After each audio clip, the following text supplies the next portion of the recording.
এই টাকা পয়সা কি সুদ খায়া কামাই করেছো? এই টাকা পয়সাগুলি কি ঘুষ খায়া কামাই করেছো?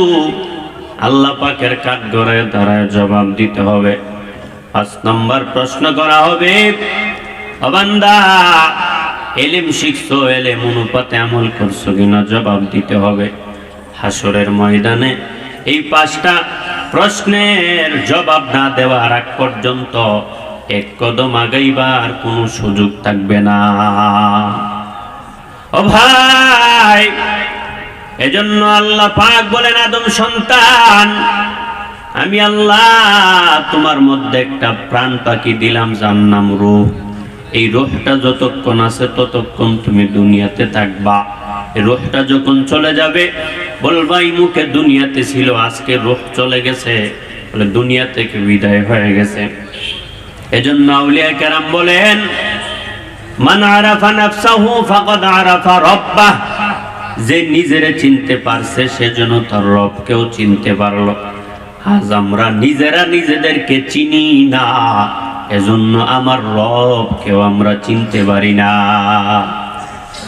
আমরা পরিচয় দেই নকল, বলে আমারে চিনেননি, দেই কি দেই না? বলে আমি তো মুখ দলের নেতা। 2টা ছেলে বিদেশে থাকে, পরিচয় আছে না নাই? বলে একটা থাকে অমুক দেশে, আরেকটা অমুক দেশে। বলে আমি ইমুক দলের লিডার, তুমি অমুক দলের নেতা। আল্লাহ পাক বলেন, সব পরিচয় বন্ধ করে দাও, একটা ব্যানার নিয়ে পরিচয় দাও। সেই ব্যানারটা কি? ওয়ামান আহসানু কওলাম মিম্মান দাআ ইলাল্লাহ ওয়া আমিলা সালিহান ওয়া ক্বালা ইন্নানি মিনাল মুসলিমিন। তার চেয়ে ভালো আর কে হবে যে মানুষের কোনো দলের দিকে ডাকে না, কোনো নেতার দিকে ডাকে না। আওয়ামী লীগে আসো, বলে না না। বিএনপিতে যাও, বলে না না। হেফাজতে যাও, বলে না না। বলে জামাতে ইসলামে যাও, বলে না না। বলে মসজিদে ঢুকো, মসজিদে ঢুকিয়া আল্লাহর ইবাদত করো, আল্লাহ পাকের গোলামি করো। আর বান্দা তুমি মাথায় টুপি কোনটা পরছো?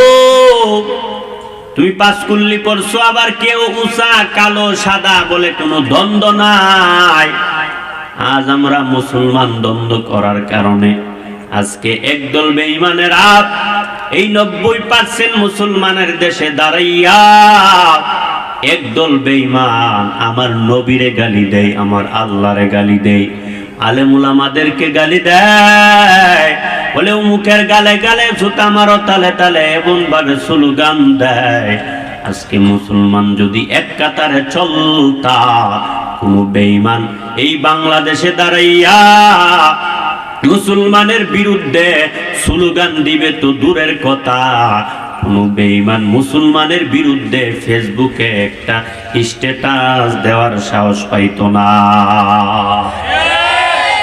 ও ভাই, রবিউল আউয়াল মাস আসলে একদল স্লোগান দেয়, বিশ্বনবীর আগমন, শুভেচ্ছার স্বাগতম, সকল ঈদের বড় ঈদ ঈদে মিলাদুন নবী আছে না নাই?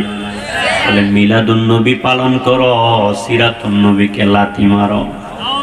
ও ভাই, তুমি লাথি দিছো কই? পালন করার কই কোন কথা বলছো? লাথি মারছো কই? এই কথা যে বান্দা বলে ওই বান্দার আর ঈমান থাকে না। সিরাতুন নবীকে লাথি মারো মানে বিশ্ব নবীকে লাথি মারো। ও ভাই, তুমি রবিউল আউয়াল আসলে স্লোগান দেও আর না দাও, তোমার সাথে আমার কোনো দ্বন্দ্ব নাই, কারণ তুমিও মুসলমান, আমিও মুসলমান। তবে শুনে নাও, যেই নবীর পাগল হইয়া আজ তুমি স্লোগান দাও, ওই নবীর পাগল হইয়া আগে দাড়িটা রাখো। ওই নবীর পাগল হইয়া আগে মাথায় টুপি পরো। ওই নবীর পাগল হইয়া আগে পাঞ্জাবি পরিধান করো, 5 ওয়াক্ত নামাজ পড়ো, এরপরে তুমি নবীর আশেক দাবি করো।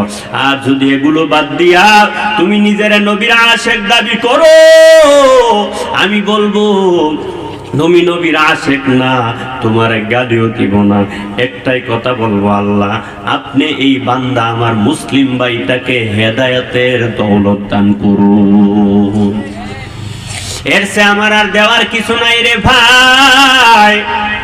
ও যুবক, তোমার চুলটা তুমি রসুলের তরিকায় না কেটে তুমি ইহুদি বেঈমানের তরিকায় কেন কাটলা? তোমার চুলটাকে তুমি ওই খেলোয়াড়দের সিস্টেমে কেন কাটছো? জবাব দাও। দুনিয়ার কার পাগল হয়েছো? দুনিয়ার কার পাগল হইয়া আজ তুমি স্টাইল করে চলো, আজ তুমি মুখ নায়ক নায়িকাদের কাটিংয়ে চলাফেরা করো। ও ভাই, তুমি দুনিয়ার কার প্রেমে পাগল হয়েছ? দুনিয়ার কার প্রেমে পাগল হইয়া এগুলা করতে পারো? আমরা তো কারো না কারো পাগল, আমরা তো ওই মদিনার নবীর পাগল। আমরা কেন ওই নবীর পাগল হইয়া মাথায় টুপি পরতে পারবো না, দাড়িটা লম্বা করতে পারবো না, নামাজ পড়তে পারবো না? আর তোমাকে বললে তুমি আমারে জঙ্গি বলে গালি দিবা, এটা সত্যিকারের মুসলমান কোনোদিন মেনে নিতে পারে না। ও ভাই, কই গেল নমরুদ?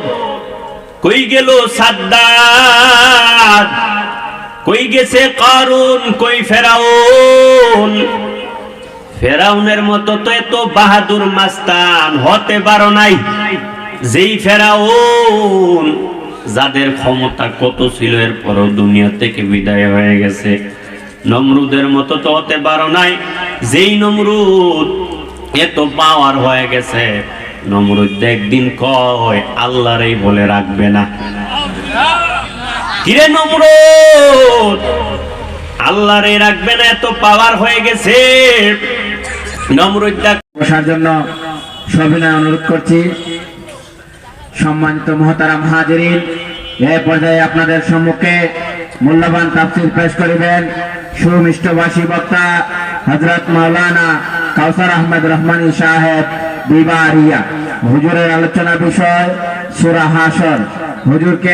হুজুরের বিষয়ের উপর আলোচনা করার জন্য ইন্তেজামিয়া কমিটির পক্ষ থেকে সবিনয় অনুরোধ জানাচ্ছি।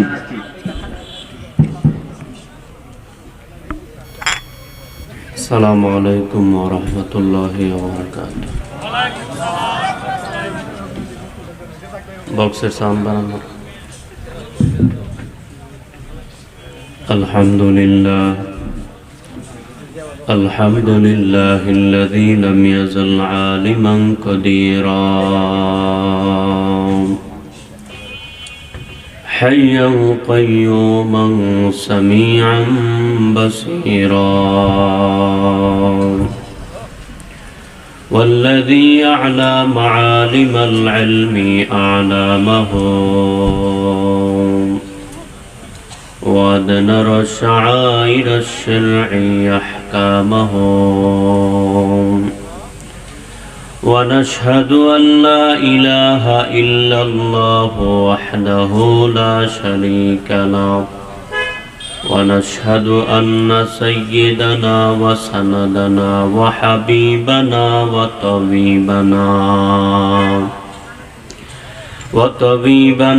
وطبيب قلوبنا ربنا ومولانا محمدا عبده ورسوله صلى الله تعالى عليه وعلى آله وأصحابه وبارك وسلم تسليما كثيرا الذي أرسله الله تعالى بالحق بشيرا ونذيرا وداعيا إلى الله بإذنه وسراجا منيرا أما بعد فأعوذ بالله من الشيطان الرجيم بسم الله الرحمن الرحيم والعصر إن الإنسان لفي خسر إلا الذين آمنوا وعملوا الصالحات وتواصوا بالحق وتواصوا بالصبر. وقال النبي صلى الله عليه وسلم كل أمتي يدخلون الجنة إلا من أبى. قيل من أبى؟ قال من أطاعني دخل الجنة ومن عصاني فقد أبى، أو كما قال النبي عليه الصلاة والسلام. صدق الله مولانا العظيم وصدق رسوله النبي الكريم، ونحن على ذلك من الشاهدين والشاكرين، والحمد لله رب العالمين.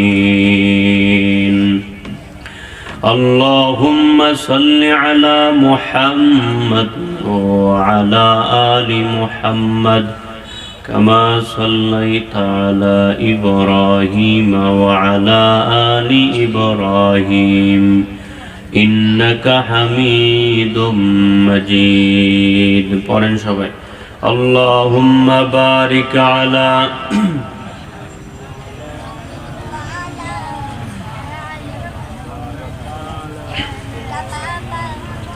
إنك حميد مجيد. لا إله إلا الله لا إله إلا الله لا إله إلا الله لا إله إلا الله لا إله إلا الله لا إله إلا الله.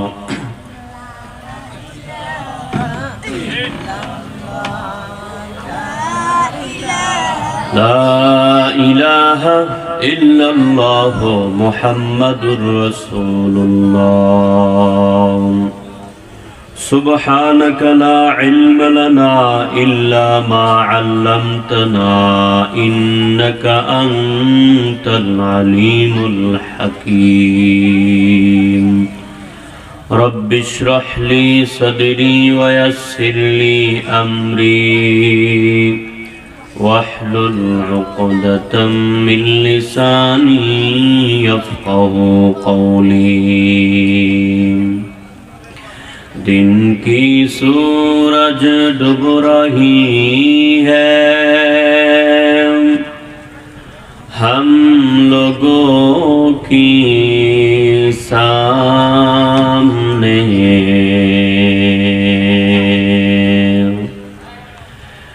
दिन की सूरज डूब रही है हम लोगों के सामने। रोज महशर क्या जवाब है मुस्तफा की सामने। रोज महशर क्या जवाब है मुस्तफा की सामने। मोहम्मद ने आकर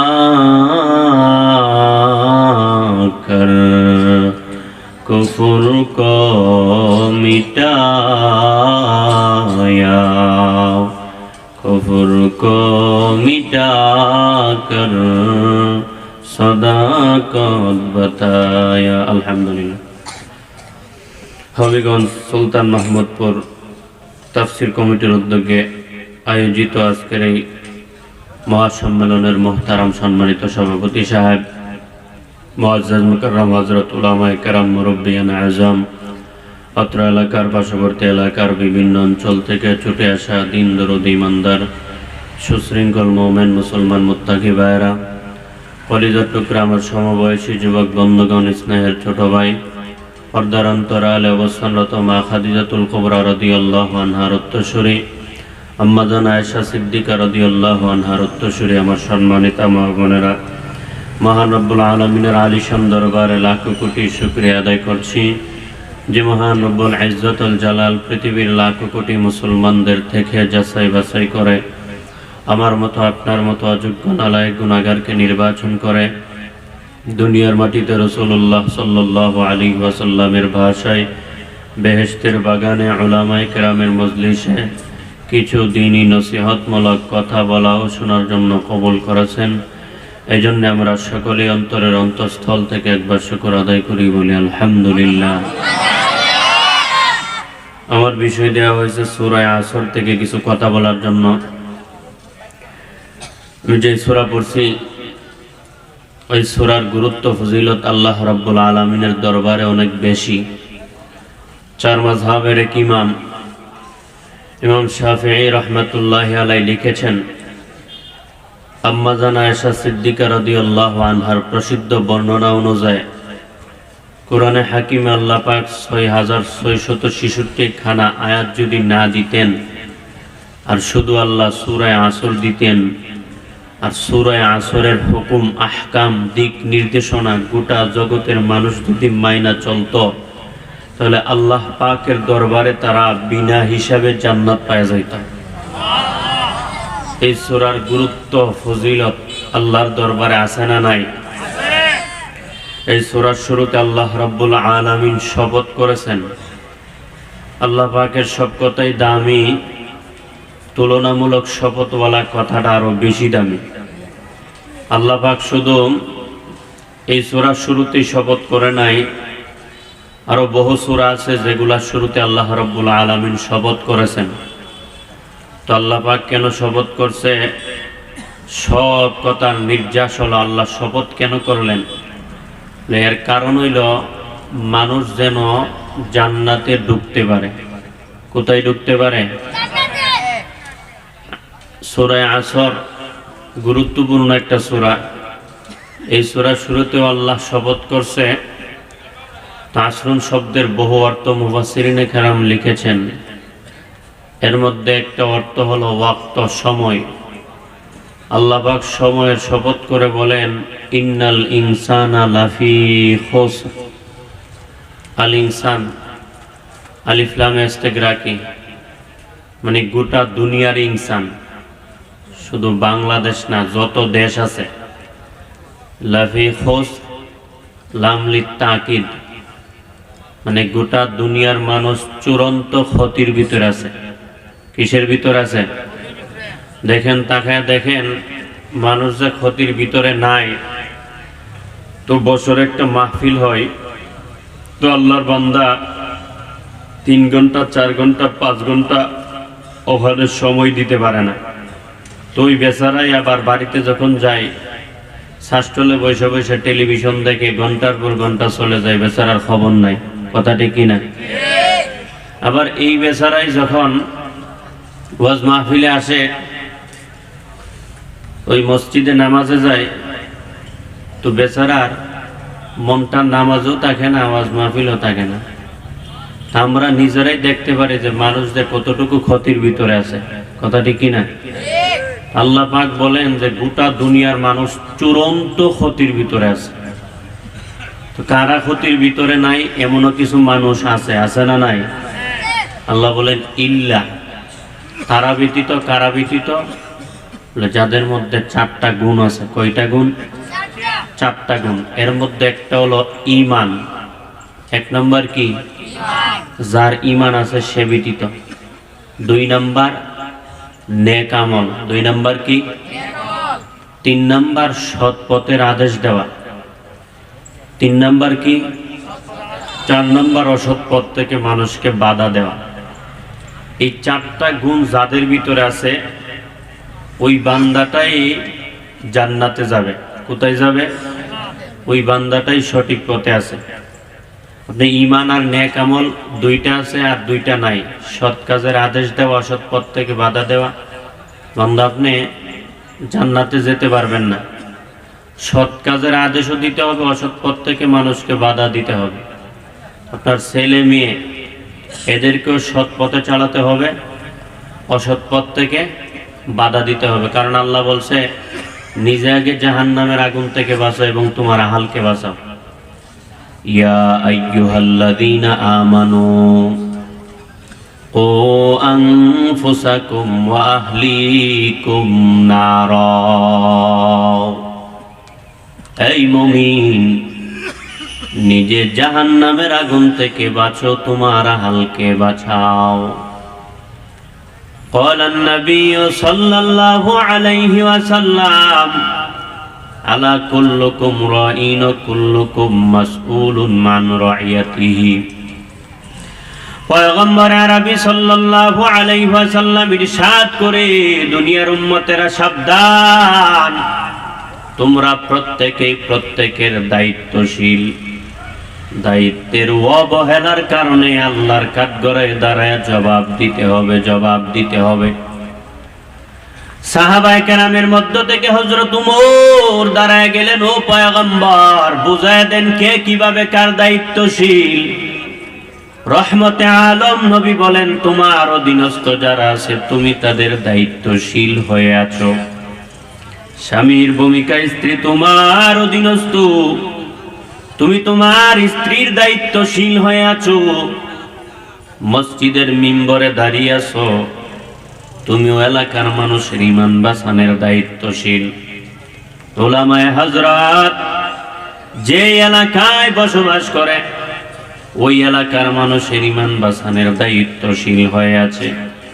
আল্লাহ পাক বলেন, বান্দা আমি আল্লাহ তোমারে অযথা বানাই নাই, আমি আল্লাহ তোমারে দুটো চক্ষু দিলাম অযথা দেই নাই, আমি আল্লাহ তোমাকে কান দিলাম, এই কানগুলাও আমি আল্লাহ তোমারে বান্দা অযথা দেই নাই। আমি আল্লাহ পাকের কাঠগড়ায় দাঁড়ায় বান্দা করায় গন্ডায় হিসাব দিতে হবে। আমি আল্লাহ তোমারে চোখ দিলাম, ওই চোখের দ্বারা বান্দা কি করছো, এই চোখ দিয়া বান্দা টেলিভিশন দেখছো কিনা আমি আল্লাহর কাঠগড়ায় দাঁড়ায় জবাব দিতে হবে। এই কানটা দিলাম, কানেরও হিসাব দিতে হবে। এই কান দিয়া বান্দা গান বাজনা শুনছো কিনা জবাব দিতে হবে, জবাব দিতে হবে। দুনিয়ার আদালতে যখন মামলা হয়ে যায়, সাক্ষী ছাড়া যেমন বিচারক ফয়সালা দেই না, আমার আল্লাহ পাকও সাক্ষী ছাড়া বিচারের ব্যবস্থা করবে না। আর সাক্ষীদের মধ্য থেকে তোমার অঙ্গ প্রত্যঙ্গ প্রথম সাক্ষী হয়ে যাবে, রাত সাক্ষী দিয়া বলবে, আল-ইয়াওমা নাখতিমু আলা আফওয়াহিহিম ওয়া তুকাল্লিমুনা আইদিহিম ওয়া তাশহাদু আরজুলুহুম বিমা কানু ইয়াকসিবুন। দস্তগুয়াত মাঞ্চনি দজদিদা আম লব্বগুয়াত মাঞ্চনি বসিদা আম। হাত কথা বলবে, পা কথা বলবে, চক্ষু কথা বলবে। ইয়াউমা লা তামলিকু নাফসুন লিনাফসিন শাইআন ওয়াল আমরু ইয়াউমাইযিন লিল্লাহ। ওই দিন এমন একদিন কেউ কারো বিন্দু থেকে বিন্দু পরিমাণ সুপারিশ করতে পারবে না। ওই দিন ফয়সালা দেনের মালিক যিনি হবে তিনি হবে আমার আল্লাহ। এজন্য আল্লাহর নবী বলেন, আদম সন্তান, আল্লাহ পাক তোমাকে 5টা প্রশ্ন করবে, 5টা প্রশ্ন। 5টা প্রশ্নের জবাব না দেওয়ার আগ পর্যন্ত এক কদম আগাইতে পারবা না। প্রথম নাম্বার প্রশ্ন করব, হে গোলাম, আমি আল্লাহ তোমারে 50 বছর 60 বছর হায়াত দিছিলাম, এই 50 বছর 60 বছর হায়াতরা কোথায় কাটাইছো? জবাব দাও। দ্বিতীয় নম্বর প্রশ্ন করা হবে, আমি আল্লাহ, ও যুবক ভাই, তোমাকে আল্লাহ পাক একটা যৌবন দিছে, এই যৌবনের কড়াই গন্ডায় আল্লাহ পাকের কাঠ গড়ায় দাঁড়ায় জবাব দিতে হবে। এই যৌবন কাল পায়া কি কাজ করেছো? এই যৌবন কাল পায়া বান্দা গান বাজনা শুনছো কিনা? আল্লাহর কাঠ গড়ায় দাঁড়ায় জবাব দিতে হবে। এই যৌবন কাল পায়া নাচ গান সিনেমা দেখছো কিনা? জবাব দিতে হবে, জবাব দিতে হবে। 3 নাম্বার প্রশ্ন করা হবে, রে গোলাম, এত টাকা পয়সা মাল সম্পদ কোথায় থেকে কামাই করেছো?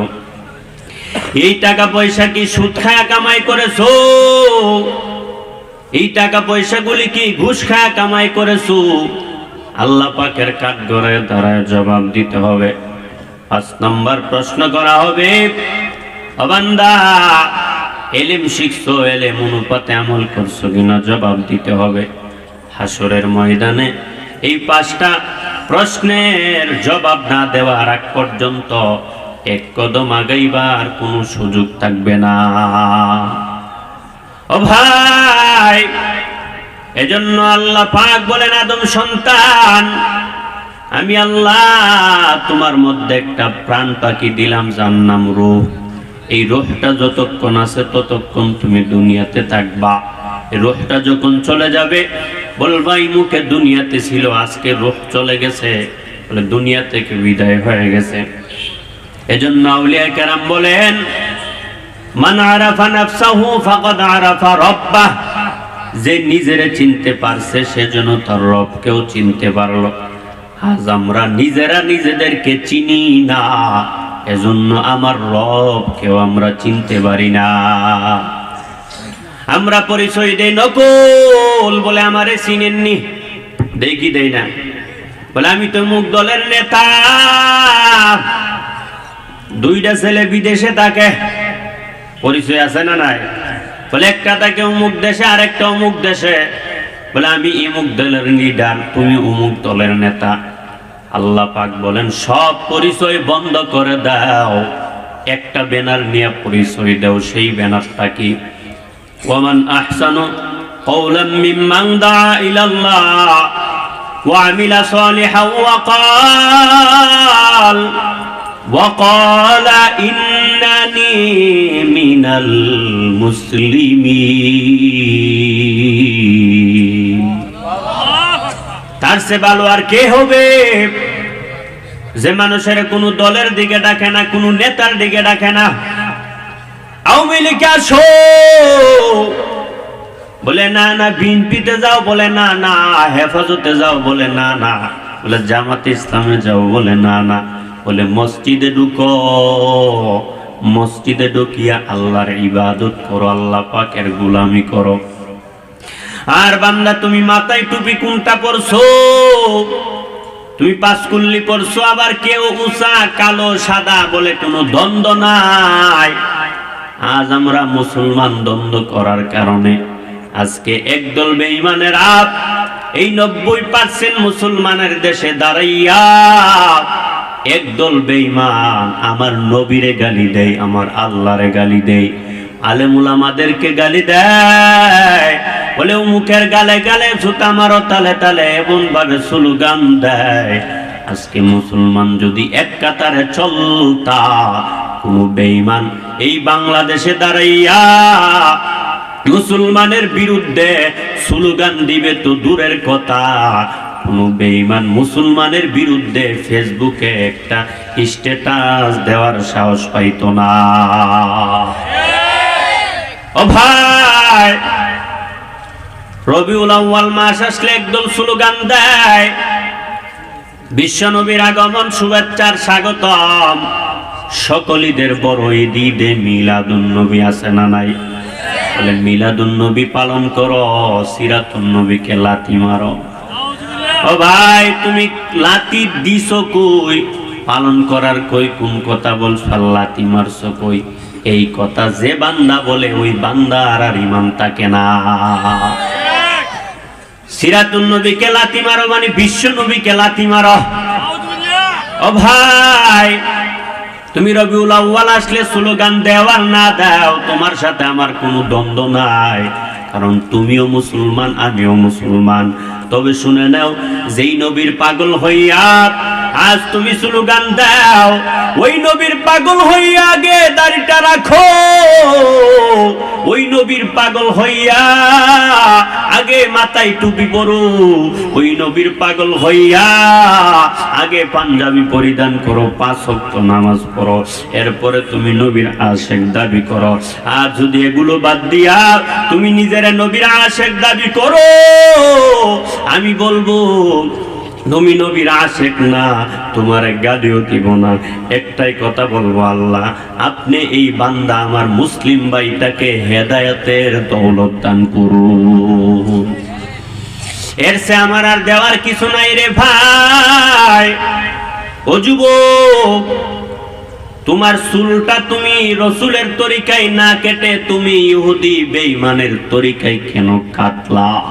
তোমার চুলটাকে তুমি ওই খেলোয়াড়দের সিস্টেমে কেন কাটছো? জবাব দাও।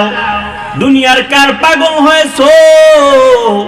দুনিয়ার কার পাগল হইয়া আজ তুমি স্টাইল করে চলো, আজ তুমি মুখ নায়ক নায়িকাদের কাটিং এ চলাফেরা করো।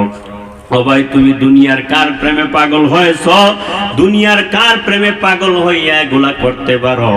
আমরাও তো কারো না কারো পাগল, আমরা তো ওই মদিনার নবীর পাগল। আমরা কেন ওই নবীর পাগল হইয়া মাথায় টুপি পড়তে পারবো না, দাড়িটা লম্বা করতে পারবো না, নামাজ পড়তে পারবো না? আর তোমাকে বললে তুমি আমারে জঙ্গি বলে গালি দিবা, এটা সত্যিকারের মুসলমান কোনোদিন মেনে নিতে পারে না। ও ভাই, কই গেল নমরুদ? কই গেল সাদ্দাত? কই গেছে কারুন? কই ফেরাউন? ফেরাউনের মতো তো এত বাহাদুর মাস্তান হতে পারো নাই। যেই ফেরাউন, যাদের ক্ষমতা কত ছিল, এরপরও দুনিয়া থেকে বিদায় হয়ে গেছে। নমরুদের মতো তো হতে পারো নাই। যেই নমরুদ এত পাওয়ার হয়ে গেছে, নমরুদ একদিন কয় আল্লাহরই বলে রাখবে না। কিরে নমরুদ, আল্লাহরই রাখবে না, এত পাওয়ার হয়ে গেছে। নমরুদ দেখো সব আমারে সেজদা কর, সব নমরুদ্দারে সেজদা করতেছে, কিন্তু একটা লোক পয়গম্বর ইব্রাহিম সেজদা করে না। পয়গম্বর ইব্রাহিম পয়গম্বর সেজদা করে না। খবর পাঠায় দিছে, এই নমরুদ, সবাই তোরে সেজদা করে কিন্তু ইব্রাহিম সেজদা করে না। ডাক দাও, তার বাড়ি কোথায়? বলে এটা তো আজরের সন্তান, আজরের ডাক দাও। আজরের ডাক আনছে, এই আজর, তোর সন্তান কেন আমারে সেজদা করে না? আজর ডাক দিয়া কই, আমার 14 গোষ্ঠী তোরে সেজদা করে। বুঝেননি কথা? আমার কথা বুঝতেছেন? আজর ডাক দিয়া কই, সবাই তো সেজদা করে, আমার সন্তান কেন করবে না? বলে তোমার সন্তানের খবর নাও। সন্তানের খবর নিয়ে দেখে সন্তান আরামে ঘুমায়। আর ডাক দিয়া কই, আজরে ইব্রাহিম আমার সন্তান, তুমি বলে নমরুদের সেজদা করো না? বলে হ্যাঁ। বলে বাবা আমি অসুস্থ, আমি যাইতে পারি না। হিকমতের সাথে জবাব দিছে। এবার কি করলো? আবার কে যেন কানে কানে গিয়ে খবর দিয়ে দিছে, হ্যাঁ নমরুদ, ইব্রাহিম সন্তানটা আসলে অসুস্থ না, তোরে সেজদা করবে বিদায় সে বলছে অসুস্থ। এবার কই ইব্রাহিমকে ধরে নিয়ে আসো। পুলিশ পাঠায় দিছে। কি পাঠাইছে? পুলিশ পাঠায় দিছে, ধরে নিয়ে আসো। কারণ সে আমারে খুদা মানে না। আর পয়গম্বর ইব্রাহিম সে কাউকে খুদা হিসাবে মানতে পারে না, কারণ সে খুদা বিরোধী কাজ করতে পারে না। আমরা তো ইব্রাহিম নবীর সন্তান, আমরা তো খুদা বিরোধী কাজ করতে পারি না। আমরা মুনাফিক মার্কা মুসলমান হলে হবে না রে ভাই। আমরাও খুদা বিরোধী কাজ করতে পারি না। আমাদের জাতির পিতা ইব্রাহিম, কথা ঠিক নেই? আমাদের জাতির পিতার নাম কি? ইব্রাহিম। কেউ ভুল করবেন না, ভুল করিয়া মুসলমান নামাজ পড়ছেন 50 বছর, কিন্তু জাতির পিতা আল্লাহ নির্ধারণ করে দিছে আপনি এমন লোকের জাতির পিতা বানাইছেন যার ইসলামে কোনো মূল্য নাই, তাহলে তোমার 50 বছরের ঈমান বরবাদ। 50 বছরের নামাজ দিয়া কোনো লাভ হবে না যদি ঈমান ঠিক না হয়। নমরুদে ডাক দিয়া কয় আমারে শ্রদ্ধা করে না, এত বড় সাহস! খবর পাঠায় দিছে ধরে নিয়ে আসো, হাতে হ্যান্ডকাফ লাগাইবে। ইব্রাহিম নবী বলে না না, আমার হাতে হ্যান্ডকাফ লাগবে না, কারণ আমি দুনিয়ার কোনো নেতাকে ভয় পাই না, দুনিয়ার কোনো বাদশাকে ভয় পাই না, দুনিয়ার কোনো পালোয়ানকে ভয় পাই না। আমরা তো ওই ইব্রাহিম নবীর সন্তান, আমরা ও দুনিয়ার কোনো রাজা বাদশাকে ভয় পাই না। আমাদের নবী আমাদের জীবন, আমাদের কোরআন আমাদের জীবন। এই কোরআনের জন্য নিজের জীবন দিতে হবে। ও ভাই, ইব্রাহিম নবী কি করছে? ইব্রাহিম নবী বলে হ্যান্ডকাফ লাগবে না। এবার ইব্রাহিম নবী হ্যান্ডকাফ ছাইরা দইরা নিয়ে গেছে। আর ইব্রাহিম নবীরা যখন নিয়ে গেছে, পয়গম্বর ইব্রাহিম নবীরে নমরুদে জিগায়, বলে তোমার নাম কি? ইব্রাহিম। বলে হ্যাঁ আমার নাম ইব্রাহিম। তুমি বলে আমারে খোদা মানো না?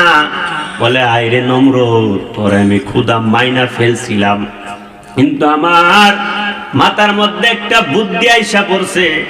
আমি চিন্তা করে দেখলাম তুই তো খোদা হওয়ার কোনো যোগ্য না। বলে কেন?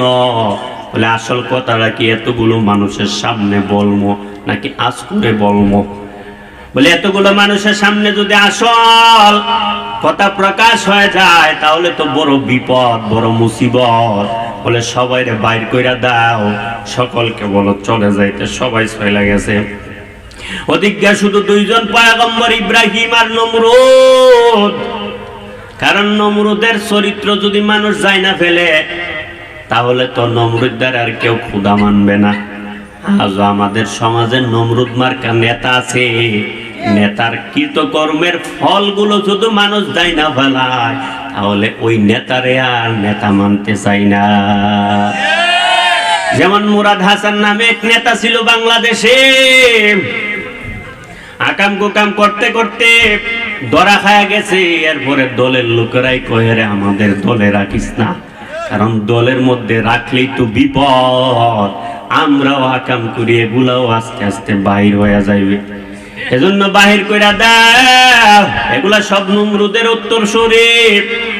নমরুদটা ডাক দিয়া কয়, ও ইব্রাহিম বলো কি কারণ? বলে তুই মরবিনি। নমরুদের মেজাজ গরম হয়ে গেছে। আই হাই কি আজীব প্রশ্ন করছে। দাদাও চলে গেছে, বাবাও চলে গেছে, মা চাচা সকলেই চলে যাইতেছে, আমিও তো চলে যামু। এখন মিথ্যা কথা বলে লাভ নাই, আসল কথাটাই বইলা দেই। বলে হ্যাঁ মরম। বলে এজন্যই তো তোরে আমি খোদা মানি না, কারণ আমার খোদার দরকার হয়েছে, আমার খোদার দরকার হয়েছে।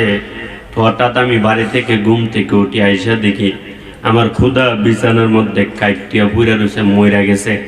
তো আমি কারে খোদা হিসাবে মানমু? আমার প্রয়োজন কে মিটাবে? নমরুদ ইব্রাহিমের সামনে জবাব দিতে পারে না। কথাটা তো মন্দ কও নাই। এবার ইব্রাহিম যাও যাও, তোমার সাথে আমার আর কোনো কথা নাই। এবার সমস্ত এমপি মন্ত্রীদেরকে ডাক দাও। সব নেতাদেরকে ডাকলো, সব নেতাদেরকে ডাকিয়া বলে আমার একটা বুদ্ধি দাও। খোদা তো দুইটা হয়ে গেছে, একটা ইব্রাহিমের খোদা আর একটা আমি নমরুদ খোদা। এবার কি করা যায়? দুই খোদার মধ্য থেকে কি করা যায়? এক মন্ত্রী দাঁড়ায় গেছে, ডাক দিয়া কয়, নমরুদ সারাটা জীবন তো তোরে বুদ্ধি দিতে দিতে আসছি, তোরে বুদ্ধি দিতে দিতে আমি মাথার চুলগুলি সব পয়রা গেছে। জীবনের বিদায়ের শেষ একটা বুদ্ধি দিয়া দেই মরার আগে। বলে কি বুদ্ধি? ক্ষুধা তো দুইটা হয়ে গেছে, দুইটার একটারে মারার ব্যবস্থা করো। এবার নমরুদে ডাক দিয়া কই কাকে মারবো? বলে আমারে না, ইব্রাহিমের খোদারে মারার জন্য ব্যবস্থা করো। ইব্রাহিমের খোদারে কোথায় পায়? ইব্রাহিমের খোদারে কোন জায়গাতে পাওয়া যাবে? ওই যে টাকলা যে বলছিল যে ইব্রাহিমের খোদারে মারার ব্যবস্থা করো, বেচারা ডাক দিয়া কয় যে আমি কি জানি ইব্রাহিমের খোদারে কোথায় পাওয়া যাইব? যদি জানতাম তাহলে তো আমি বলতাম না যে ইব্রাহিমের খোদারে মারো। ইব্রাহিমের খোদা কোন জায়গা থেকে সেটাকে আমি জানি। এবার বেচারা চিন্তা করে দেখলো জমিনের মধ্যে নাই, মনে হয় উপরে থাকে। এবার বেচারা উপরের দিক দিয়ে মোটারে বানাইছে তীর নিক্ষেপ করার জন্য। এবার বেচারা যখন ওই পাহাড়ের উপরে গিয়া বেচারা যখন আসমানের দিকে তাকায় তীর মারলো, আল্লাহ ডাক দিয়ে কই জিব্রাইল যাও ওই তীরের মধ্যে একটু রক্ত লাগায় দাও। এই তীরের মাথার মধ্যে যখন রক্ত লাগায় দিছে, ওই নমরুদে এই তীর দেখিয়া বলতেছে হায় হায় ও ইব্রাহিম, খুদা একটা আসলো, আমি জানি না এই খুদাটা মারা গেছে। আরেক বর্ণনায় আছে উপর দিয়ে এক পাখি যাইতেছিল, ওই পাখির শরীরের মধ্যে রাইগা একটু রক্ত বাইর হয়ে গেছে, ওই তীরের মাথায় রক্ত লাগছে। নমরুদ দেখো তোমার খোদা মারা গেছে। পয়গম্বর ইব্রাহিম কয় আমার খোদা মরতে পারে না, কারণ আমার খোদা তোরে বানাইছে, আমার খোদা আমারে বানাইছে। আরে আমার খোদা তো মরতে পারে না। এবার ডাক দিয়া কই তোমার খোদার সাথে আমার খেলা হবে। কি হবে? খেলা হবে। আসো তোমার খোদার সাথে আমি খেলতে চাই। আজও দেখবেন এক শ্রেণীর মানুষ আছে আমরারে ডাকে, মোল্লাদেরকে ডাকে, এই মৌলবি আহো তোমাদের সাথে খেলা হবে। ডাকে কি ডাকে না? আরো জোরে বলে, ও মৌলবি সাহেব আসো তোমাদের সাথে আমরা খেলতে চাই। এই মৌলবি তো ৫,০০০ ৬,০০০ টাকা বেতন পা, বেচারা এরপরও বেচারা দেহে গরম। বলে এত গরম কেন? কারণ মৌলবি তোর মতো দুর্নীতি বাজারে বই পাই না। ঠিক না বলে? এই মৌলবীরা তোদের মতো দুর্নীতিবাজদেরকে ভয় পাই না। এরপরে যখন ভয় পাইতেছে না, খেলা হবে কথা বলছে, এরপরে আরেকটা ওইটাকে গার মটকায় দেয়। এই গার মটকায় দিবে কেন?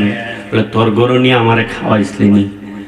গার মটকায় কেন দিবে? আমরা কি এদেশে বারাটি আসছি রে ভাই?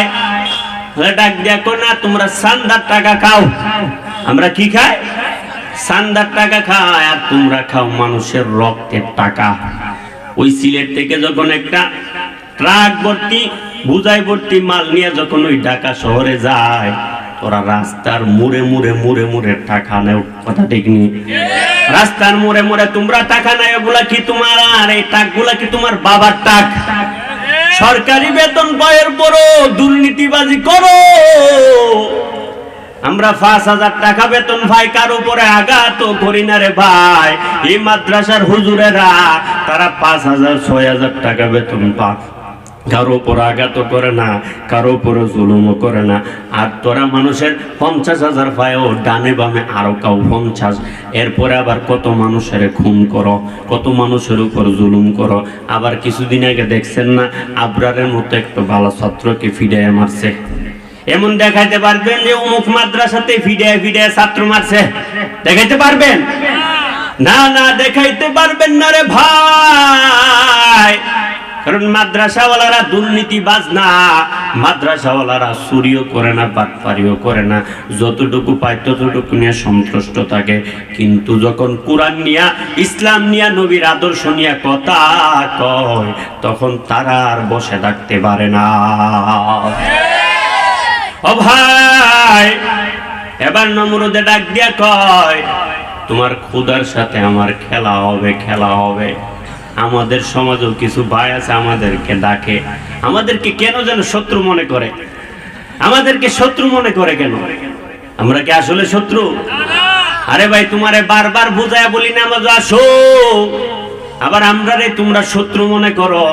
জন্মের পরে হুজুরের দরকার হয়, আবার মরার পরও হুজুর লাগে কি লাগে না? হুজুর যদি তুমি বলো হুজুর লাগবে না, তুমি মরছো, কুত্তা যেমন মরে তুমিও কুকুরের মতো মরবা। জানাজা দেওয়ার মানুষ পাইবা না। জানাজা দেওয়ার মানুষ পাইবা না রে ভাই। আবার অনেকে আছে কোরআনের আলোচনা মাহফিল বন্ধ করতে চায়, এমন আছে না নাই? যেমন আবু জাহিল্লা বন্ধ করতে চাইছিল, লা তাসমাউ লিহাদাল কোরআন। আবু জাহিল্লাকে কোরআনের আলোচনা শোনা যাবে না। এই আবু জাহেল, মুহাম্মদে কোরআনের আলোচনা, কোরআন তেলাওয়াত করে শোনা যাবে না কেন? ডাক দিয়া কয়, বলে মুহাম্মদে যে কোরআন পড়ে, ওই কোরআন যদি মানুষ বুঝে আমার গুদি আর ঠিক থাকবে না, আমার গুদির ফায়া ভাঙ্গে যাবে। মুহাম্মদের কোরআন যদি মানুষ বুঝে, আজ যারা কোরআনের মাহফিল বন্ধ করতে চাও, আমরা বলবো তোমরাও সে আবু জাহিল ওই ফেরাউনের উত্তরসূরি যদি না হইতা, তাহলে কোনদিন কোরআনের মাহফিল বন্ধ করতে চাইতা না। কোরআনের মাহফিল, কোরআনের তেলাওয়াত নবীর যুগ থেকে নিয়ে 3 শ্রেণীর মানুষ শুনছে। কই শ্রেণীর মানুষ? 3 শ্রেণীর মানুষ কোরআনের তেলাওয়াত শুনছে। প্রথম নাম্বার যারা শুনছে, সই না বাধা দিছে। বলে বাধা কেন দিছে? বলে বাধা না দিলে তো বিপদ। বলে কেমন বিপদ? বলে বাধা না দিলে তো তোমার চেয়ারের গদি থাকবে না। এজন্যই বেচারা চিন্তা করছে, এই কোরআন মতে যদি জীবন চলে তাহলে চুরি করতে পারবো না, বাটফারি করতে পারবো না, ওই টাকলা মুরাদের মতো আকাম কোকাম করা যাবে না। ও ভাই, 2 নাম্বার যারা বাধা দিছে, তারা বাধা দেয় নাই, তারা আপনি আমার মতো কোরআন পড়ছে, কোরআন শুনছে। আপনি আমার মতো কোরআন তেলাওয়াত শুনছে, তারাও পড়ছে। তবে যখন সুদের কথা বলছে, তখন বেচারার শরীরে লাগে গেছে। যখন নামাজের কথা বলছে, তখন বেনামাজির শরীরে লাগে গেছে। যখন পর্দার কথা বলছে, বেপর্দা যারা চলে তাদের শরীরে লাগে গেছে। তখন দেখবেন ওই বেচারা আস্তে আস্তে ওইটা গেছে। কারণ কোরআনের এইগুলো সে মানতে চাইছে না, কারণ সে হলো মুনাফেক। মুসলমান নামে একজন মুনাফেক। সে মুনাফেক হওয়ার কারণে 2 নাম্বার কোরআনের তেলাওয়াত শুনছে মুনাফেকরা। 3 নাম্বার যারা কোরআনের সবগুলি মানছে, সব কিছু মানেছে।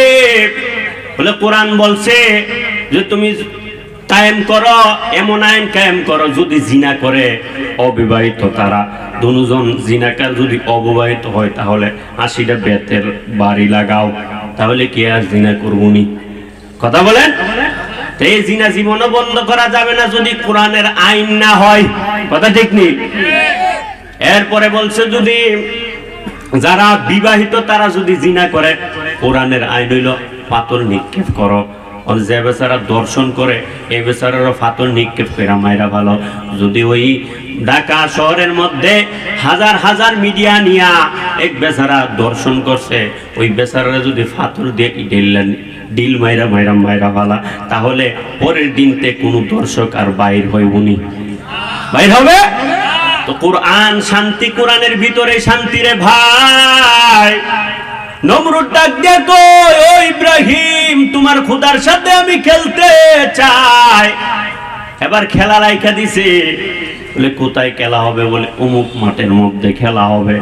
ওদিক দিয়ে ইব্রাহিমের দলও আসতেছে, ওদিক দিয়ে নমরুদের দলও আসতেছে। পয়গম্বর ইব্রাহিম নবীর দল আসতেছে।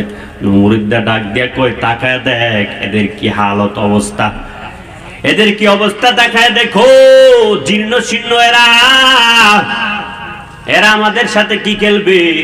পয়গম্বর কয়, ও আল্লাহ, আমার তো বড় ভয় লাগতেছে। আল্লাহ বলে, ও ইব্রাহিম, কোনো চিন্তা নাই, আমি আল্লাহ তোমার হেফাজত করব। আল্লাহ পাক রব্বুল আলামিন এক্সাক্ট মশা যখন ফাটাইয়া দিছে, ওই মশাগুলি আসতে যাইসা ওই নমরুদের মোটা হিষ্টপিষ্ট লোকগুলির নাক দিয়া একটা একটা একটা একটা করে মশা ঢোকা শুরু করছে। নমরুদা তাকা দেখে, হাই হাই, এত খাওয়াইলাম, এত পড়াইলাম, খেলার মাঠে এসে দিয়ে এক একটা ঘুমায় যাইতেছে। ব্যাপারটা কি?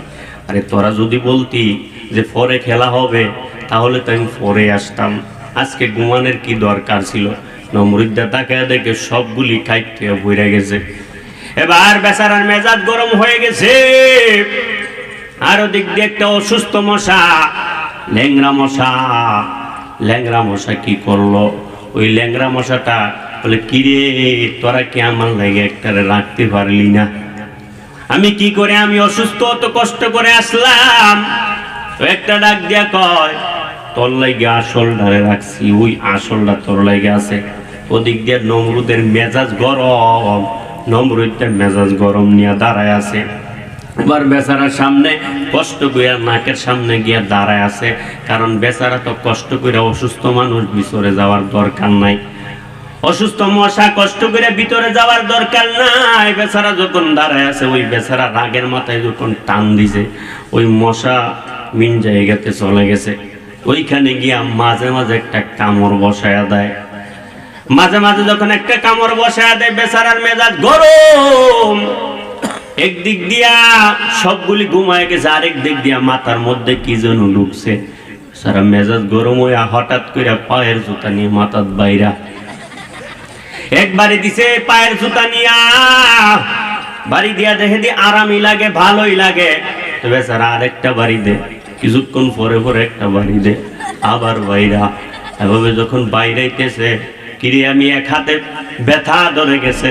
বেচারা কি করবে বলে আরেকটা কর্মচারী নিয়ে আসে। একটা কর্মচারী আনছে, ওই কর্মচারী সন্ধ্যা থেকে সকাল পর্যন্ত ফিডাইছে।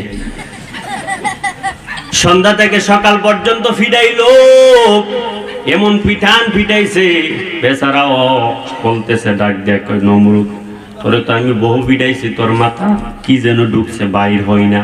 এবার আমারও তো ছেলে মেয়ে আছে, এদেরও তো খবর নেওয়ার দরকার। এবার বেচারা রওনা হয়ে গেছে। আরেকজন কর্মচারীর ডাক দাও তো, আল্লাহর কি কারিশমা। ওই কর্মচারী যখন আনছে, ওই কর্মচারীর সাথে নমরুদের ছিল শত্রুতা।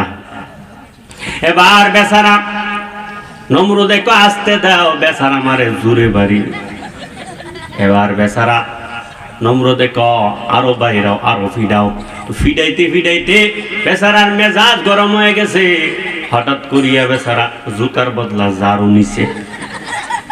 এই ঝাড়ু দিয়া জোরে যখন মাথার মধ্যে আঘাত করছে, মাথা ফাইটে গেছে, আর মশা তার জায়গা মতো চলে গেছে। ওদিক দিয়ে নমরুদ এই জুতা আর ঝাড়ুর বাড়ি খায়া দুনিয়া থেকে বিদায় হইছে। আজও যারা নমরুদের উত্তরসূরি আছো, আছে না নাই? নমরুদের উত্তরসূরি আছে না নাই? এই নমরুদের উত্তরসূরিরা তোমরাও সাবধান, সাবধান হয়ে যাও রে ভাই।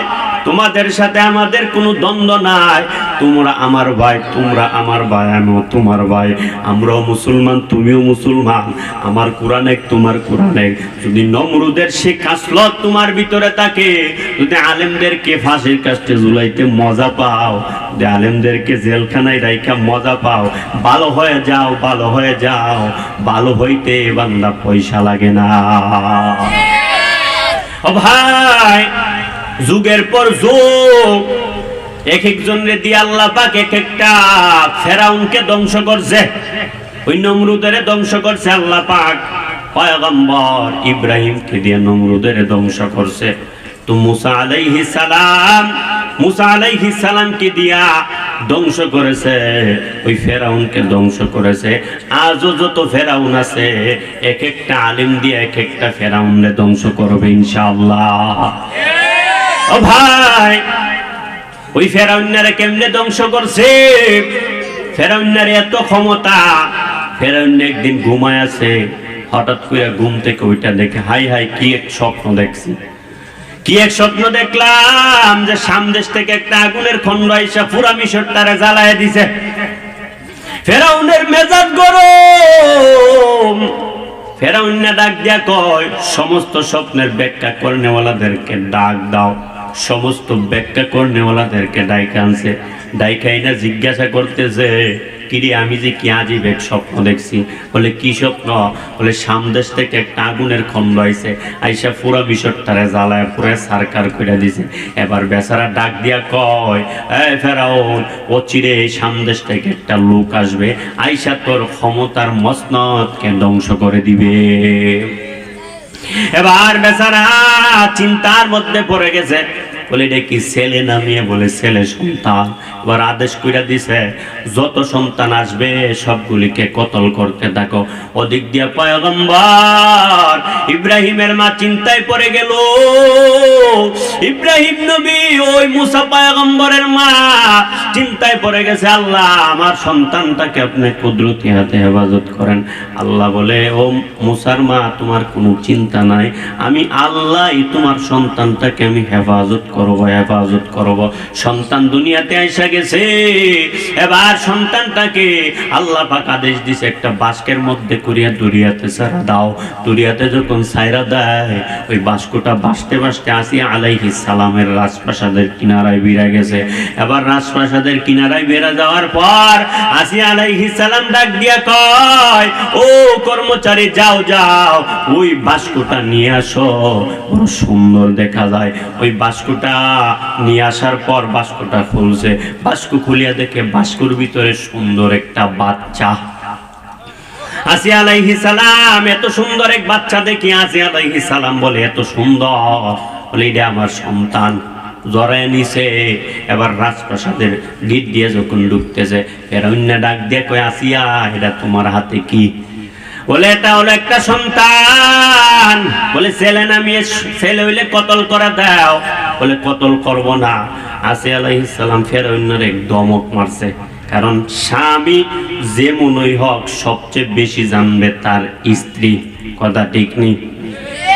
স্বামী যদি যেমনই হোক তার চরিত্র, স্বামী অলি হক বুজুর্গ হোক, হুজুর হোক মজুর হোক, সবচেয়ে জানবে তার স্ত্রী। এই স্ত্রীর চেয়ে বেশি কেউ জানবে না। আর আমার পয়গম্বরের চরিত্রের সার্টিফিকেট সর্বপ্রথম দিয়েছে তার স্ত্রী আম্মাজান খাদিজাতুল কুবরা রাদিয়াল্লাহু আনহা। নবীজি যখন কালেমার দাওয়াত দিয়েছে তখন পয়গম্বরের সাথে সাথে কালেমা পড়ে ফেলছে আম্মাজান খাদিজাতুল কুবরা। দ্বিতীয় নম্বর নবীজির চরিত্রের সার্টিফিকেট দিয়েছে। একটা মানুষের চরিত্র সম্পর্কে তার বিবি থেকে এরপরে তার বন্ধু বেশি জানবে। দ্বিতীয় নম্বর নবীজির চরিত্রের সার্টিফিকেট দিয়েছে তার বন্ধু হযরতে আবু বকর। নবীজির নবুয়ত পর 20 বছর আগে থেকে আবু বকরের সাথে বন্ধুত্ব। আবু বকরকে যখন বললেন আবু বকর কালেমা পড়ো, আবু বকর একটু দেরি করে না, আবু বকর সঙ্গে সঙ্গে কালেমা পড়ে ফেলছে। আবু বকর ডাক দিয়া কয়, পয়গম্বর আপনি তো নবী হওয়ার যোগ্য, কারণ আপনার চরিত্র এত সুন্দর। এই পর্যন্ত 40 বছরের ভিতরে একটা মানুষকে কোনদিন একটা গালিও দেন নাই। এই 40 বছরের ভিতরে একটা মানুষকে কোনো আঘাত করেন না। এই 40 বছরের ভিতরে একটা মানুষের উপর বিন্দু পরিমাণ জুলুমও করেন নাই। আপনি নবী হওয়ার যোগ্য। সাথে সাথে কালেমা পড়ে মুসলমান হয়ে গেছে। ও ভাই, আসিয়া আলাইহিস সালাম একটা দমক মারছে। এবার ফেরাউনে এক দমক খায় ঠান্ডা হয়ে গেছে। এবার ফেরাউনের ধমক, ফেরাউন কাঁচিয়া যাও যাও। এবার আসিয়া আলাইহিস সালাম ওই সন্তান মুসা পয়গম্বরকে নিয়ে রাজপ্রাসাদে ঢুকে গেছে। ওদিক দিয়ে মুসা নবীর মা শুকর আদায় করে, ও মালিক, ও আল্লাহ, তুমি ওয়াদা করছো আমার সন্তানটারে আবার ফিরাইয়া দিছো। এবার আসিয়া আলাইহিস সালাম ওদিক দিয়া সন্তান দুগ্ধ পান করে না, মিশরের সমস্ত তাত্রীদেরকে ডেকে আনছে। সমস্ত তাত্রীরা আসার পর সমস্ত তাত্রীরা কারো দুগ্ধ পান করতেছে না। এদিক দিয়ে মুসা নবীর বোনে গিয়ে বলতেছে, আসিয়া আমার কাছে একটা পরহেজগার মহিলা আছে, হতে পারে তার দুগ্ধ পান করবে। এবার খবর পাঠিয়ে দিয়েছে, যাও যাও ওই পরহেজগার মহিলাকে নিয়ে আসো। পরহেজগার মহিলাকে নিয়ে আসছে। এবার দুগ্ধ পান করছে মুসা পয়গম্বর। এবার ওই ছোট বাচ্চা বুঝে ফেলছে এটা যে তার মা। আল্লাহ পাক জানায় দিয়েছে, ও ভাই, এভাবে ওই ফেরাউনের জুলুম বাদশা ফেরাউনকে আল্লাহ পাক মুসা নবীর মাধ্যমে ধ্বংস করছে। লম্বা ঘটনা। পয়গম্বর মুসা আলাইহিস সালামের বয়সটা যখন 2 বছর হয়ে গেছে, কয় বছর? 2 বছর যখন হয়ে গেল, আসিয়া আলাইহিস সালাম একদিনও দেখলো না যে ফেরাউন মুসা নবীর আদর করতে দেখছে না, ডাক দিয়া কয়ে ফেরাউন তোরে দে আমি একদিনও দেখি নাই তুই মুসারে আদর করস নাই, যত্ন করস নাই। এবার ফেরাউন না আসিয়া আলাইহিস সালামের দেখানোর লাইগা একটু আদর করবে, যত্ন করবে। আজ আমাদের সমাজে কিছু ফেরাউন মার্কা নেতা আছে, এদের চরিত্র ফেরাউনের মতো। ইলেকশন আসার আগে বেচারা গরিবের খবর নেই না, যখন ইলেকশন আসে তখন 5 কেজি 10 কেজি চাউল দিয়া দিয়া ভোট পাওয়ার আশায় গরিবদের, এমনি কিন্তু গরিবের টাকা পয়সা মাইরা খায়, আবার ইলেকশন আসলে বেচারা একটু বাদ ধরে দানবীর হওয়ার চেষ্টা করে, ছবি তুইলা তুইলা ফেসবুকে সারে আছে না নাই? এগুলা সব ফেরাউন মার্কা নেতারে ভাই, হিসাব হবে আল্লাহ পাকের কাঠগড়ায়। প্রত্যেকটা টাকার হিসাব আল্লাহর কাঠগড়ায় দাঁড়ায়া দিতে হবে। ও ভাই, ওই ফেরাউন মার্কা নেতা ফেরাউন এবার আসিয়া আলাইহিস সালামের দেখানোর লাগে একটু আদর করবে, যত্ন করবে। যখন আসিয়া আলাইহিস সালামের দেখানোর লাগা যখন একটু চুমু দিতে গেছে, বেচারা যখন চুমু দিতে গেছে 2 বছরের ফুলা এমন জোরে চর মারছে, 1 চর খায় বেচারার মেজাজ গরম হয়ে গেছে। ডাক দিয়া কই আসিয়া এইডাই মুসা, কারণ 2 বছরের ফুলা যে জোরে চর মারছে, যে জোরে আঘাত করছে, 80 বছরের বুড়ার হাতে এত পাওয়ার নাই। এবার আসিয়া আলাইহিস সালাম কয় এটা কেউরে জানাইও না, জানাইলেই তো বিপদ। জানাইলে বিপদ কিনা? জানাইলেই তো বিপদ। আজ আমাদের নেতাদের কৃতকর্মের কাজগুলো মানুষের জানাইতে দেয় না। জানাইতো যদি মানুষ জানতো, ওই টাকলা মোরাদের মতো মানুষ জুতা রেডি রাখতো। ও ভাই, নেতার চরিত্র কেমন হতে হবে রে ভাই? আজকে তো নেতা হওয়ার জন্য পাগল হয়ে যায়, আছে না নাই? বাপ দাদার নাম নাই, সানমুল্লা বিয়াই, বেচারার কিছু টাকা হইছে, এরপরে এমপি হওয়ার জন্য পাগল হয়ে যায়, চেয়ারম্যান হওয়ার জন্য পাগল হয়ে যায়। ও ভাই, আমি কাউকে টার্গেট করে বলতেছি না। ও ভাই, আমাদের খলিফারা কেমন ছিলেন? খলিফাতুল মুসলিমিন উমর কেমন খলিফা ছিলেন? অর্ধ জাহানের বাদশা ছিলেন।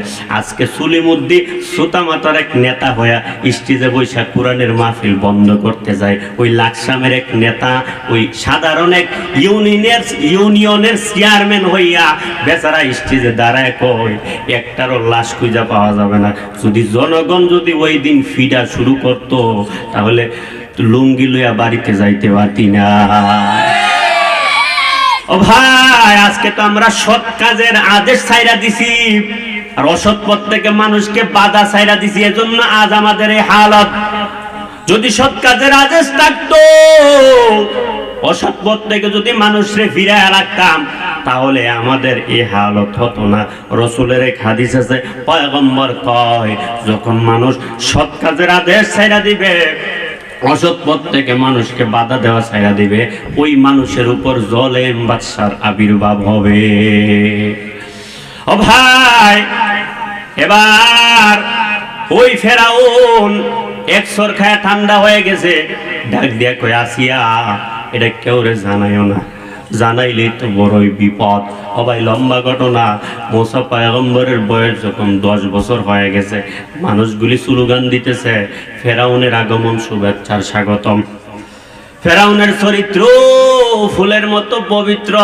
আমরা নেতার স্লোগান দেই কি দেই না? দেই। মুখ নেতার চরিত্র ফুলের মতো পবিত্র, নামাজ পড়ে না বেচারা একক্ত, গাঞ্জা টানে 5 ওয়াক্ত। আছে না নাই? রাগ করেন? আছে এমন বহু নেতা আছে, চরিত্র স্লোগান দেয়, ইমুক নেতা যদি ফাঁস হয় তাহলে এলাকার মানুষ থাকবে শান্তিতে। এটা একটা শিরিক কথা।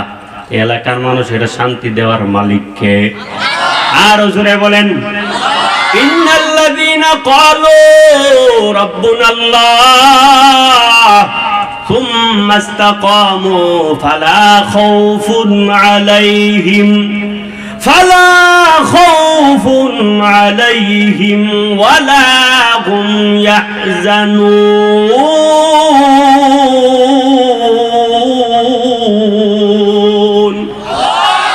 ও ভাই, শান্তি দেওয়ার মালিক আল্লাহ, দুনিয়ার কোন নেতাকে ওই শান্তি দিতে পারে না।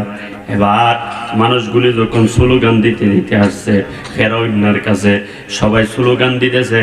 এবার ফেরাউনারে কয়, ফেরাউন তোর মিছিল করতে করতে গাইমা গেছি, আমরার জন্য কিছু খাবার দাবারের ব্যবস্থা কর। কই কি কই না। আজও দেখবেন আমাদের নেতারা আর মিছিল করতে করতে ঘাইমা গেছে, আইসা কোন নেতা সাহেব একটু ঠান্ডার ব্যবস্থা করেন। এবার নেতা ঠান্ডার ব্যবস্থা করে, ওই ফেরাউনও কিছু খাবারের ব্যবস্থা করছে। বলে 3000 বাজা ছাগল। কয় হাজার? 3000 বাজা ছাগল। একটা একটা করিয়া মুক্তারিকে আসবা, একটা একটা করিয়া এক একটা সামনে রাখা হয়েছে। ওদিক দিয়া পয়গম্বর মুসা আলাইহিস নবীর সামনে একটা রাখছে।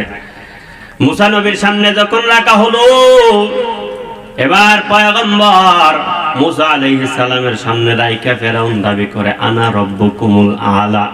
পয়গম্বর কয়, তুই বুঝি বড় খোদা, কারণ দেখাইতেছি খেলা। পয়গম্বর মুসা পয়গম্বর ওই ছাগলের কানো দুইটা টান মারছে, 3000 ছাগল একসাথে ওইটা মারছে দূর। ফেরাউন এবার ডাক দিয়ে কই, আসিয়া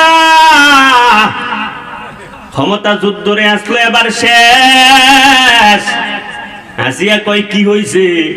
বলে আমার ক্ষমতা এটাই মুসা, কারণ এক ছাগলের কানো দুইটা টান দিছে, 3000 ছাগল ওইটা মারছে দূর। এবার হামানের ডাক দাও। আসিয়া আলাইহিস সালাম কয়, মরা ছাগলের কানো দুইটা টান দিছে, বাজা ছাগলের কানো দুইটা টান দিছে, যে তাও মারছে দূর। তুই যখন মরবি তোর কানো দুইটা টান দিলে তুইও ওইটা মারবে দূর। এবার বেচারা কথা ঠিকই আছে, কারণ বলো তো, বলো দেখো ঠিকই আছে। মুসা পয়গম্বরের বয়স যখন 25-এর গোটায় চলে গেছে, পয়গম্বর মুসা আলাইহিস সালাম এক কিপ্তি অপরাধ করছে। মুসা পয়গম্বর কই তুই ভুল করছস, কিপ্তিকে ভুল করি নাই। মুসা আবার কই তুই ভুল করছ, কিপ্তিকে ভুল করি নাই। এবার মুসা পয়গম্বরের মেজাজ এমন সরা হয়ে গেছে, মুসা নবী জোরে এক সর মারছে, এক সর খায়া কিপ্তি জায়গায় মরে গেছে। কোরআনে ঘটনা আছে, এক সর খায়া ঠান্ডা হয়ে পড়ে গেছে। এবার বেচারা ডাক দিয়া কয়, হাই রে, সর দিয়া তো মাইরা ফেলছে, আবার কি করা যায়? দিক দিয়ে ফেরাউনের মেজাজ গরম হয়ে গেছে, আমার বংশের গোত্রের লোকদের, কিপ্তি বংশের লোক মাইরা ফেলছে, দইরা নিয়ে আসো। ওদিক দিয়ে আল্লাহ ডাক দিয়া কই, মুসা আর এখানে থাকা যাবে না, হিজরত করে তুমি অন্যত্র চলে যাও, মাদায়েনে চলে যাও। আর পয়গম্বর মুসা আলাইহিস সালাম হিজরত করে মাদায়েনে চলে গেছে। মাদায়েনে যাওয়ার পর ওদিক দিয়ে কুফের কিনারায় দাঁড়িয়ে আছে। কুফের কিনারায় দাঁড়ানোর পর তাকায় দেখে দুইটা কন্যা সন্তানেরা কূপ থেকে পানি তুলতে পারতেছে না, কারণ কূপের ডাকটা সরাইতে 7 জন যুবকের শক্তি লাগে। পয়গম্বর মুসা আলাইহিস সালাম এক হাতে নাড়া দিয়া কূপের ডাকটা সরায় ফেলছে। সুবহানাল্লাহ বলবেন না? এক হাতে নাড়া দিয়ে কূপের ডাকনা সরায় ফেলছে। এবার ওরা পানি নিয়ে বাড়িতে চলে গেছে। এরা ছিল শোয়েব পয়গম্বরের 2 কন্যা। শোয়েব নবী ডাক দিয়া কয়, এই আমার কন্যারা, আজকে দি অন্য দিন দি পানি আনতে দেরি লাগে, আজকে দিয়ে তো দ্রুত পানি নিয়ে আসছো, ব্যাপারটা কি? ডাক দিয়া কই, বাবা আজকে এমন এক যুবকের সাথে সাক্ষাৎ হয়ে গেছে, যে যুবকে কূপের ডাকটা সরাইতে 7 জন যুবকের শক্তি লাগে, নিজে একাই সরায় ফেলছে। এবার শোয়েব আলাইহিস সালাম কয়, এটা তো সাধারণ কোনো যুবক না, কালকে যদি আবার দেখা হয়ে যায় বলবা যে আমার সাথে সাক্ষাৎ করার জন্য। এবার কালকে যখন আবার হয়ে গেছে, ওইখানে গিয়ে পায়ে ফেলছে। ডাক দিয়া কয়, তোমার নাম? আমার বাবা তোমাকে বলছে যাওয়ার জন্য।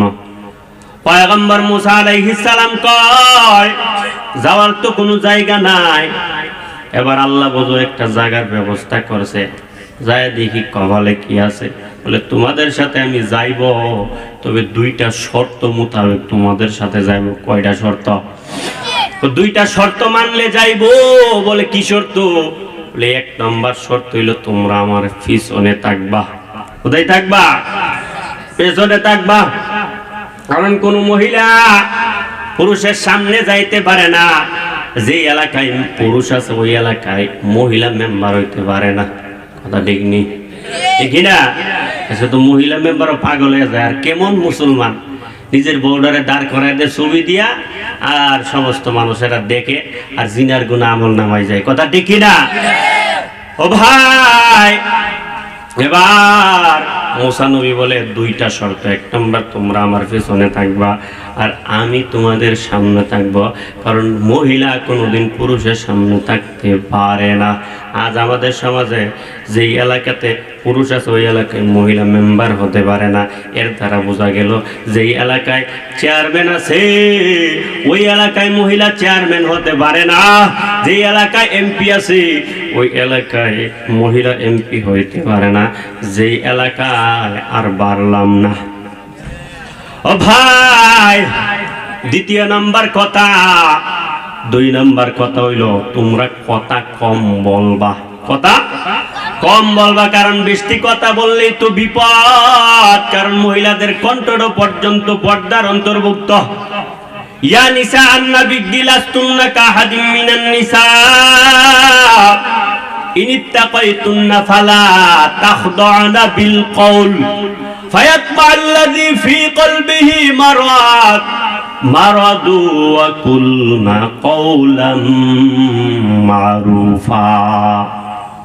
ও জগতের নারীরা, তোমরা কণ্ঠের মধ্যে মধু লাগাইয়া ভিন্ন পুরুষের সাথে কথা বলবা না, কারণ কণ্ঠের মধ্যে রোগ আছে, রোগ। ওই রোগের মধ্যে পড়িয়া ভিন্ন পুরুষেরা তোমার প্রতি আকৃষ্ট হতে পারে। আর যতটা ছেলে তোমার কণ্ঠের মধ্যে পাগল হইবে, ততটা ছেলের সাথে জিনার গুনাহ আমল নামাই নিয়ে আল্লাহর কাঠগড়ায় দাঁড়াতে হবে। আর আমরা তো কণ্ঠের পর্দা কি সরাসরি তো কথা কই, এজন্যই তো কত ফরকিয়া, কত জিনা। এজন্য নবী বলছে অধিকাংশ নারী হবে জাহান্নামী। অধিকাংশ নারীরা কোথায় হবে? জাহান্নামে যাবে, জাহান্নামে। হুজুর আয়েশা পড়ছে, আবার আলোচনা আর করলাম না। যতটুকু আলোচনা করছে আল্লাহ রাব্বুল আলামিন ওর উপর আমল করার তৌফিক দান করুক। সকলে বলুন আমিন। ওয়া আখিরু দাওয়ানা আলহামদুলিল্লাহি রাব্বিল আলামিন। আসসালামু আলাইকুম।